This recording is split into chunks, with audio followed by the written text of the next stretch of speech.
That's the long-winded answer. The short-winded answer would be, I know that I'm going to get it wrong. I know that I'm probably not in the right. I know for sure that I'm not always right, right? Hmm. And it's that confidence. It sounds weird, right? Your confidence to know that Yeah, you're not yeah. going to be right, but it's that confidence that allows me to just make a decision and know that, all right, if I get it wrong, I'm going to learn from it. If I get it right, I get it right. Do you worry at all? I'm going to press on this a little bit because I find it super Yeah. interesting. As you take it like a level deeper, there's a phrase I use. I call it cognitive outs, right? And it gets to the point of not trusting my own mind to an extent.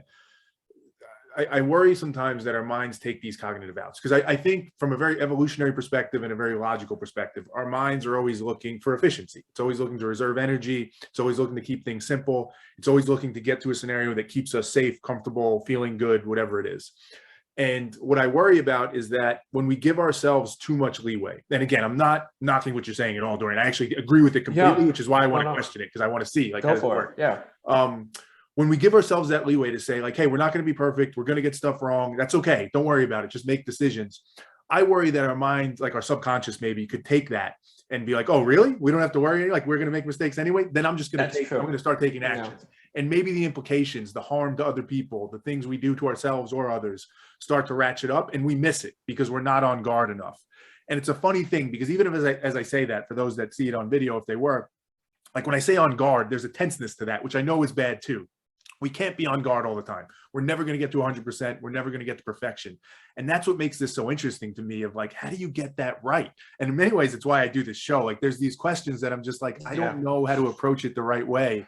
So when you take it that step further of like, what if my mind exploits that? How do you try and protect against that?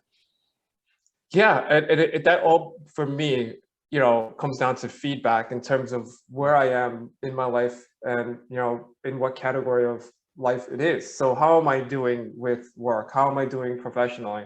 How am I doing with my professional relationships? Do I seem to be making the progress that I feel I should be making? Mm. And then on the personal side, it's does my family love me? Do they think I'm a dick? Do they, Mm-hmm. excuse the Mm-hmm. language, but do No, they you go. find me, uncomfortable to be around, right? And if that's the case, and this is part of owning the pause, because Right. that's an assessment, section where it's all right. My wife has been very, sharp or very short with me recently. Is there something wrong, right? And there's a level of feedback that you're getting, and if you're proactive about getting that feedback, you can calibrate. It's Mm. life's always about calibrating, right? Mm. Because this is another kind of saying out there that timing is everything, and it's Mm. true, right? Timing is everything from the perspective of not just in getting situations right, but that one of the things that is often underrated about timing is that things change with time. Mm. So the way you did something before may not be right and proper for the way that things are now, Mm. and you always are just constantly calibrating. But going back to your question as far as you know what if your mind or your ego exploits that and just fires off just a number of decisions based Mm. off 30% of everything that I was saying, and they're bad, right? That you're in a bad situation, you just made a bunch of decisions that are, yes, wrong, you're going to learn from it, but the truth of the matter is that they're wrong at that point in time. And my answer to that is, well, it depends on where that situation got me, right? Mm. If it got me in a place where I don't feel well about it, or where I did something that I don't feel good about the next day because I hurt somebody, or for whatever other reason, or in a situation where with vices, let's just say even drinking. Sure. Like let's say I just decided to have at it and drink a lot more than I usually do. I'm not going to feel well the next day. Mm. And when you don't feel well the next day, you're going to say, all right, what went wrong here, right? And you got to calibrate according to that. Yeah. So it's always a work in progress. Yeah, I like to tie back to the pause too, because it's almost it's very forensic. It's like you're constantly looking for clues to give you not anything with like a concrete conclusion, because we don't know. To your point, we're never going to get to 100%, but you're constantly looking at the different. How do I feel? How's my wife acting towards me? How am I doing with my job? And trying to piece that together to get to the best answer to it. And it kind of speaks to that own the pause on like a micro macro level, which I wasn't thinking in the beginning, but you probably were. And it takes me a little while to get there, but because there's the micro moments where you're literally in the heat in a meeting or whatever, and you Of need to course. pause and Yeah. assess it. But then there's the kind of macro for life where it's like, let me pause for a second. Like, how have the last few months been going? What have I been seeing with my family? Have I spent enough time with my kids? That type of thing. Right. Do you find that at all? Because this is feedback I get sometimes, which is like, you can't enjoy life that way. Like you're spending so much time assessing and analyzing, looking for the clues that you're not enjoying the moment. Now I'll say first, like I get that argument, but I can't get myself to live it because exactly what we're saying in this conversation, there's too much, it's too easy to fall off track. It's too easy to slip. So you have to do this searching, you have to pause, you have to assess. But how do you think about that? Do you worry at all that you're not enough in the moment and that you're not enjoying life? You're too worried kind of assessing life?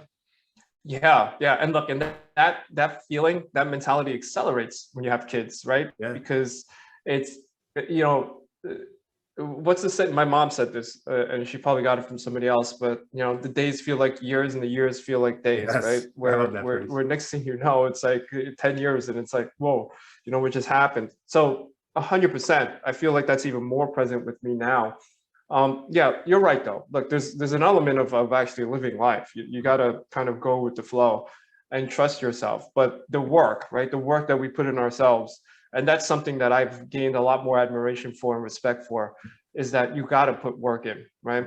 And I always found this, you know, at least in my mind, this part very kind of interesting and so obvious when I came to the realization that, you know, look, I grew up playing sports. You know, I watch sports a lot, and you know, a lot of what we watch, it's like you got to go to the gym, you got to get your practice in, and this is all physicality, right? So if I want to get stronger, or even people who don't watch sports, if I want to, you know, if I'm a bodybuilder, it's about going into the gym and working on mechanics, you play the and working on violin, breathing, whatever it is, yeah, right? and You gotta all spend of the it, right? time. Yeah. Progression, that idea, but that nobody actually does that for themselves, right? This is where I came to the realization where it's like, there's mental fitness too, right? And there's mental performance fitness as well.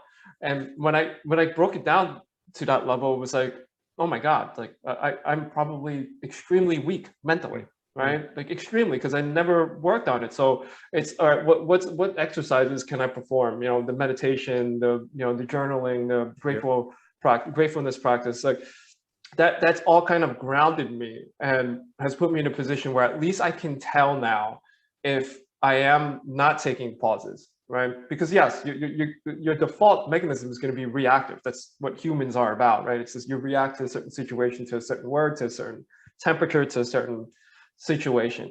But that respect has to be made to, you know, what do they say? Accessing the parasympathetic, system, where it says, all right, look, you can actually take pause in your day and not be so reactionary. Just, I guess this is Stoic philosophy as well. Just be still, right? And then use that as, a time where you're employing all these exercises mentally, or practices like we're talking about, which is, owning the pause, or the whole, slew of things that you've already discussed, with your other, speakers, between focus and all that, and happiness, and all of that only comes with pause, because when you're living life and it's moment on the fly, you may, okay, at that point it's like, all right, this feels good, that's whatever, dopamine and all these things are hitting you.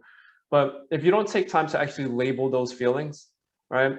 So for me, it was always happiness. Like, I know I'm happy, but then there's this whole kind of cavernous bottom of just other emotions that I never knew about. And so, I stopped and on the pause.